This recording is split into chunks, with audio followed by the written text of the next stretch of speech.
Qualify किए हैं exam, हम लोग को सीबीटी एग्जाम में डीवी ले लिया कि हम लोग को नियुक्ति पत्र चाहिए। हम लोग की परेशानी ये है कि हम लोग आज से साल भर पहले 2022 में ही वैकेंसी भरे थे एएनएम की 10,709 सीट के लिए, जो पहले था कि नंबर बेस पे लिया जाएगा।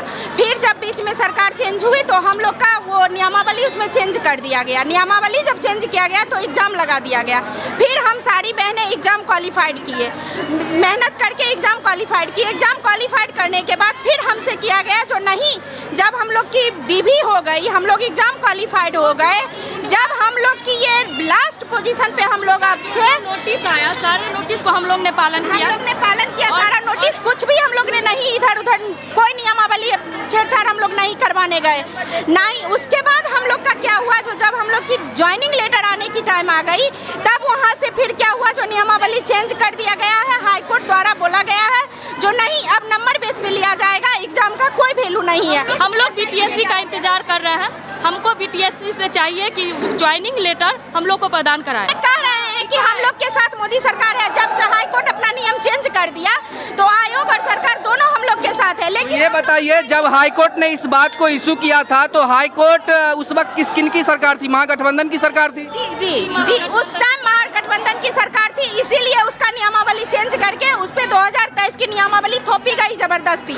उसमें भी हम लोग एग्री हुए, हम लोग एग्जाम देके क्वालिफाइड भी हो गए। लेकिन फिर जब हम लोग क्वालिफाइड हो गए, हम लोग की डीवी हो गई है, तब जाके इसको फिर नियमावली हाईकोर्ट चेंज कर रही है। ये हम लोग को मंजूर नहीं है। हेलो नमस्कार, आप देख रहे हैं वर्ल्ड रिपोर्ट। इस वक्त की बड़ी खबर के साथ जुड़ रहे हैं। बता दें, बिहार के 10,700 एएनएम की बहनें जो है वो लगातार ज्वाइनिंग लेटर को लेकर के मांग कर रही है। और आपको बता दें कि जहां पर भी जनप्रतिनिधि को आने का संभावना उन लोगों को लगता है, वहां पर जाकर के अपनी प्रदर्शन करती है ताकि सरकार सुने और सरकार उन लोगों की मांग पर जो है कहीं ना कहीं विचार करे कि उन लोगों को सीबीटी परीक्षा पास करके, और फिर भी बिहार राज्य में वो बेरोजगार हैं, जहां पर उनकी सरकार है जो लगातार जो है क्या कह रहे हैं कि महिला सशक्तिकरण की बात करते हैं, महिलाओं को आगे ले जाने की बात करते हैं। आज महिला पर जो है अपनी मेहनत से परीक्षा निकाली, एक तो परीक्षा नहीं निकलता है, इतना कंपटीशन बढ़ चुका है, और बहुत मेहनत करके जो परीक्षा निकाल चुकी है उनको अब ज्वाइनिंग लेटर के लिए सरकार के खिलाफ आंदोलन करना पड़ रहा है।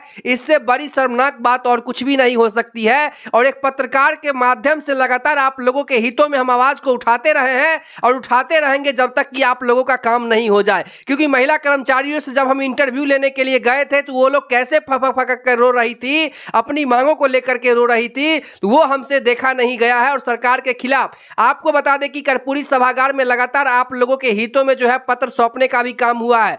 जो उप मुख्यमंत्री हैं उनको पत्र सौंपने का काम हुआ है ताकि आप लोगों के जो मांग है उस पर विचार किया जाए। ऐसा नहीं हो सकता है कि परीक्षा से पहले कुछ और नियम रहेंगे और परीक्षा के बाद कुछ और नियम हो जाएंगे। ठीक है, नियम हो गए, ठीक है, लेकिन इन महिला कर्मचारियों को भी तो सरकार देखे कि जो अपने परीक्षा को जो है लगातार इतने मेहनत से निकाले हैं और उसके बाद भी बेरोजगार है, तो सरकार थोड़ा सा इन पर ध्यान देने को लेकर के काम करे, जिसको लेकर के जो है लगातार हम लोग भी अपने स्तर से आवाज को उठा रहे हैं ताकि आप लोगों को न्याय मिल सके। और लगातार आपको बताएंगे कि आप लोगों की जो विज्ञापन संख्या थी, जो पत्र निकाला गया था 07/2022 के तहत आप लोगों ने परीक्षा दिया था, परीक्षा के लिए जो है 07/2022 जो विज्ञापन निकाला गया था रिक्रूटमेंट को लेकर के, आप लोगों ने तैयारी करके सीबीटी परीक्षा पास किया। लेकिन अभी आप लोगों को किसी भी प्रकार की ज्वाइनिंग लेटर देने से सरकार मना कर रही है। और जहां जहां मंत्रियों का आवागमन होना संभव होता है, आप लोग जा करके वहां अपनी मांग को रखते हैं। लगातार खबर में आगे बढ़ेंगे और आप लोगों को तमाम जानकारी बताएंगे। साथ में यह भी बताएंगे कि आप लोगों को लेकर के कर्पूरी सभागार में हम लोगों ने,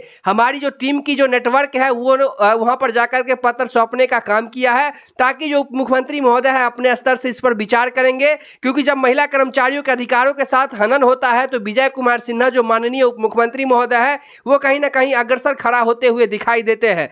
तो देखते हैं कि अभी क्या कुछ होता है। उससे पहले आप लोगों को बताना चाहेंगे कि आज के इस खबर में आप लोगों को हम बताना चाहते हैं कि आखिर ऐसी क्या बात हुई जिसको लेकर के सरकार को नियमावली चेंज करना पड़ा।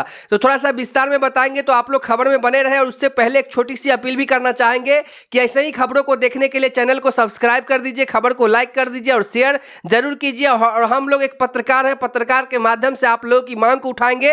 हम लोग मंत्री नहीं है कि आप लोगों के फाइलों पर या आप लोगों के जो आवेदन है उस पर विचार करके तुरंत विभागों का आदेश दे देंगे। हम लोग अपना काम कर रहे हैं और आप लोगों को जो सरकार को जो करना है सरकार करेगी। सरकार सरकार को हम लोग बस मांग उठा सकते हैं और आप लोगों की आवाज़ बनकर के सरकार तक पहुँच सकते हैं, बस इतना ही कर सकते हैं हम लोग। और अपने हितों से हम लोग अगर मेहनत करते हैं तो आप लोगों को कहीं ना कहीं अगर सरकार को लगेगा तो जरूर आप लोगों के हितों में सरकार ऐलान कुछ करेगी। तो लगातार खबर में आगे बढ़ रहे और आपको बताते हैं कि पटना हाईकोर्ट ने बिहार में 10,709 एएनएम की बहाली पर फैसला सुना दिया है। हाईकोर्ट ने लिखित परीक्षा के आधार पर एएनएम की बहाली करने से इनकार कर दिया। अदालत ने अंकों के आधार पर इन पदों पर नियुक्ति करने का आदेश दिया है। बता दें, जस्टिस मोहित कुमार शाह की एकल पीठ ने शुक्रवार को अपने 69 पन्ने के आदेश में बिहार तकनीकी सेवा आयोग के 19 सितंबर 2023 के नोटिस को निरस्त कर दिया है। हाईकोर्ट ने कहा कि एएनएम की बहाली बिहार महिला स्वास्थ्य कार्यकर्ता एएनएम कैडर नियमावली 2018 के नियम के 7 के तहत ही होगी। लगातार आपको बता दें कि पूर्व में हाईकोर्ट के आदेश के बाद एएनएम के 10,709 पदों पर बहाली के लिए सरकार ने विज्ञापन संख्या 207/2022 प्रकाशित किया था। एएनएम नियमावली 2018 के आधार पर चयन की प्रक्रिया शुरू की गई। इसी बीच राज्य सरकार ने नियमावली में संशोधन कर लिखित परीक्षा के आधार पर बहाली करने का नोटिस जारी किया। इस नोटिस की वैधता को हाईकोर्ट में अर्चना कुमारी एवं अन्य की ओर से रिट याचिका दायर कर चुनौती दी गई। कोर्ट ने सभी रिट याचिकाओं पर एक साथ सुनवाई की। आवेदिकाओं की ओर से अधिवक्ता अरुण कुमार ने कोर्ट को बताया कि बिहार में 10,709 एएनएम की बहाली के लिए साल 2022 में विज्ञापन प्रकाशित किया गया था। इसके अनुसार एएनएम कोर्स परीक्षा के लिए 60 अंक हायर किए गए थे। 15 अंक और राज्य के सरकारी अस्पताल में कार्य करने के एवज में प्रत्येक वर्ष के लिए 5 अंक अधिकतम 25 अंक निर्धारित किया गया था, मगर राज्य सरकार ने बहाली को समाप्त कर दिया, नियम जोड़ दिया है। बता दें, इसके अनुसार प्रतियोगिता परीक्षा के लिए 60 अंक, हायर कोर्स के लिए 15 अंक और राज्य के सरकारी अस्पताल में कार्य करने के लिए अनुभव के लिए जो है प्रत्येक वर्ष के लिए जो है 5 अंक अधिकतम 25 अंक निर्धारित कर दिया गया है। लिखित परीक्षा कराने की जिम्मेवारी बिहार तकनीकी सेवा आयोग को दी गई है। नए नियम को 1 जून 2023 से जो है लागू किया गया है। कोर्ट ने सभी पक्षों की दलील सुनने के बाद एएनएम की बहाली पुरानी नियमावली 2018 के नियम 7 के तहत पूर्ण करने का आदेश दिया। हाईकोर्ट ने आदेश के बाद अब अंकों के आधार पर अंतिम मेधा सूची तैयार की जाएगी। तो जिस प्रकार से आप लोगों ने देखा कि हाईकोर्ट ने ही अपने बयान में इस तरह की बयानबाजी कर दी है कि 2018 के नियम से ही जो है आप लोगों की बहाली होगी। तो आखिरकार आगे देखना होगा। हम लोग अपना काम कर रहे हैं और आप लोगों के हितों से लगातार पत्र को आगे फॉरवर्डिंग कर रहे हैं। बोलिए, क्या परेशानी है आप लोगों का?